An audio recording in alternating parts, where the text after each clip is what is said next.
Hello friends, welcome to Mutual Fund question series. So let's read the question. A mutual fund company has the following assets under it on the close of business as on.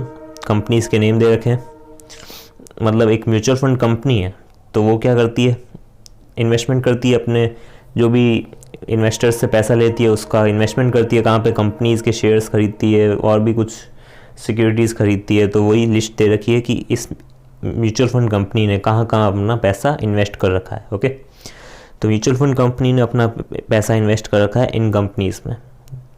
L के कितने shares, L limited के 20,000, M के 30,000, N के 20,000, P के 60,000। Okay, 1 फरवरी को 2012 की market price दे रखी है एंड 2 फरवरी 2012 की भी मार्केट प्राइस दे रखी है। अब ये कहाँ काम आएगी वो तो आगे पढ़ेंगे तो पता चलेगा। टोटल नंबर ऑफ यूनिट्स भी दे रखे हैं 6 लाख, यानी टोटल यूनिट्स हैं 6 लाख। अब हमसे सबसे पहले पूछा है calculate net assets value of the fund. Simple, net assets value का फॉर्मूला क्या होता है, market value of all assets less outside liabilities. Okay, तो लाइबिलिटीज़ यहाँ आपको कोई नज़र आ नहीं रही है। ओके, तो यानी लाइबिलिटीज़ का कोई काम नहीं है इस क्वेश्चन में, तो हमें क्या करना है, simple market value of all assets calculate करनी है। तो मार्केट वैल्यू और म्यूचुअल फंड की तरफ से as a mutual fund company आपको सोचना है आपकी एसेट्स क्या है, ये सारी कंपनीज के शेयर्स। ओके, अब इसकी मार्केट वैल्यू क्या है ये दे रखी है हमें। सिंपल हमें क्या करना है, 20,000 multiply by 20 memory plus 30,000 multiply by 312.4 memory plus 20,000 multiply by 361.2 memory plus and 60,000 multiply by 505.1, यानी इन सब की आपको मार्केट वैल्यू चाहिए। उन सबको ऐड कर देंगे तो क्या आएगा, market value of all assets of the mutual fund company. Okay, तो that is the net assets value, because outside liabilities तो कुछ दे नहीं रखी है, तो हमें क्या लेना है, सिर्फ market value of all assets. Assets आपको दे रखे हैं, ये जो शेयर्स हैं यही एसेट्स हैं और इसकी मार्केट प्राइस भी दे रखी है, बस आपको मल्टीप्लाई करना है आपस में, क्योंकि हमें मार्केट वैल्यू चाहिए ना, तो नंबर ऑफ शेयर्स से मल्टीप्लाई तो करना ही पड़ेगा ना। तो सबसे पहले कर देते हैं 20,000 multiply by 20 memory plus 30,000 multiply by 312.4 memory plus 20,000 multiply by 361.2 memory plus 60,000 multiply by 505.1 memory plus memory recall. Okay, तो हमारा कितनी आ गई NAV 47,302,000। ये तो इन टोटल है। ओके, हमें अगर पर यूनिट कैलकुलेट करना है तो हमें ये डिवाइड कर देना सीधा सीधा 6 लाख यूनिट्स से। तो हमारी NAV पर यूनिट कितनी आ गई, 78.8366। ओके, सिंपल सा क्वेश्चन था, अगर किसी को नहीं समझ आया तो ऐसे समझ लेते हैं। आप देख सकते हैं सॉल्यूशन। 4 लाख कैसा आया, 20,000 मल्टीप्लाई बाय 20। ओके, ऐसे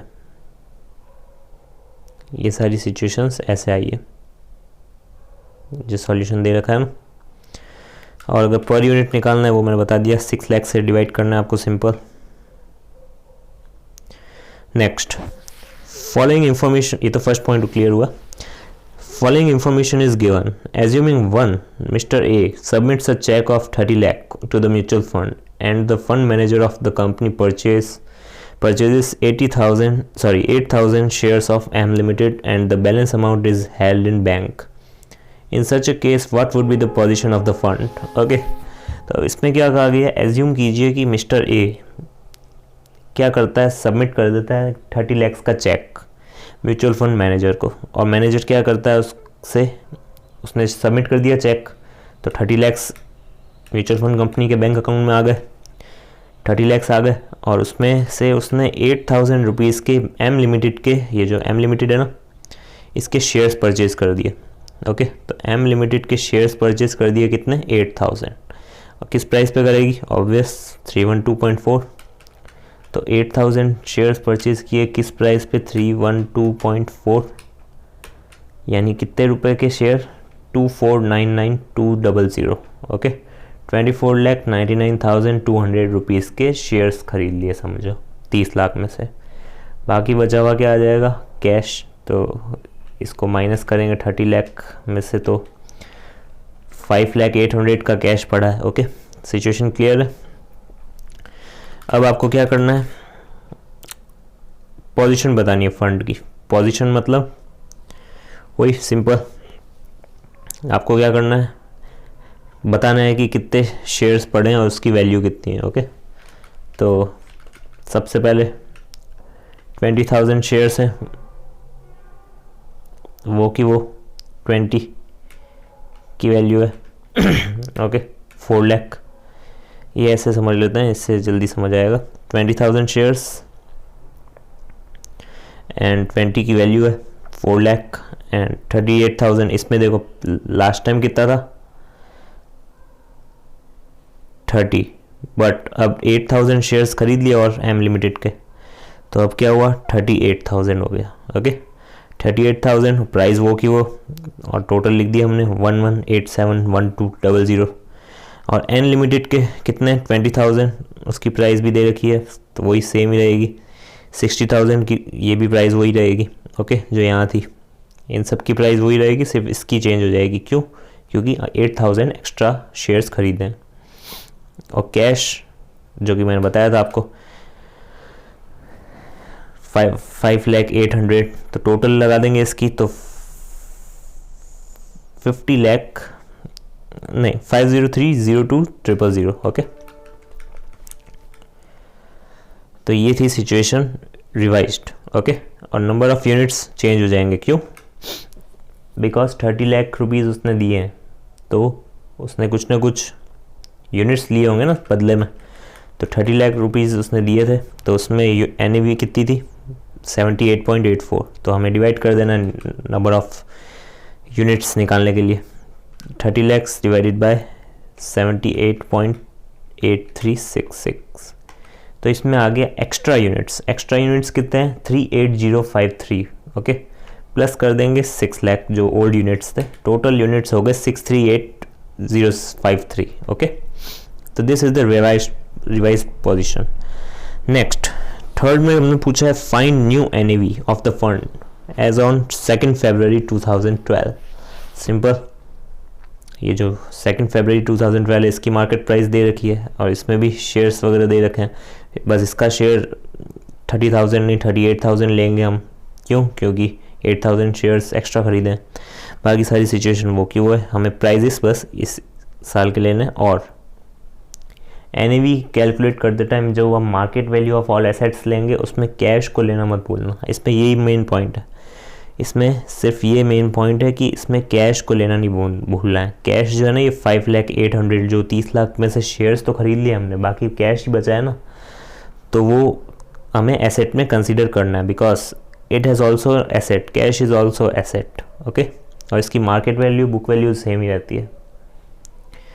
ओके, तो ये रहा थर्ड वाले का सॉल्यूशन। नंबर ऑफ शेयर्स सिर्फ इसके 38,000 है, बाकी प्राइजेस हमने 2 फरवरी की ले ली। अमाउंट सारे आप कर ही लेंगे कैलकुलेट। कैश जो कि मैंने बता दी कैलकुलेशन इसकी, तो आ गया हमारा 52486800। डिवाइड कर देंगे 638,053। न्यू यूनिट्स है ये। ओके, न्यू यूनिट्स कैसे निकली, ये रही। एक्स्ट्रा यूनिट को हम जब ऐड करेंगे तो न्यू यूनिट्स आ जाएगी 638,053। और हमारा NAV 2 फरवरी को अभी निकल गया 82.26। ओके, सिंपल सा क्वेश्चन है। इसमें सिर्फ 2 इम्पोर्टेंट पॉइंट है। पहला, ये जो 30 lakhs का चेक दिया है मिस्टर ए ने, उसमें से 8,000 शेयर्स ले लिए।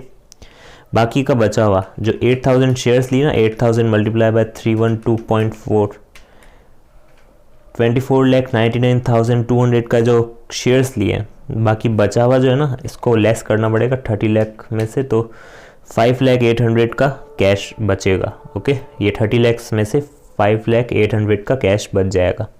तो that is the important thing. Okay, ये हमें कंसिडर करना है इन मार्केट वैल्यू ऑफ एसेट।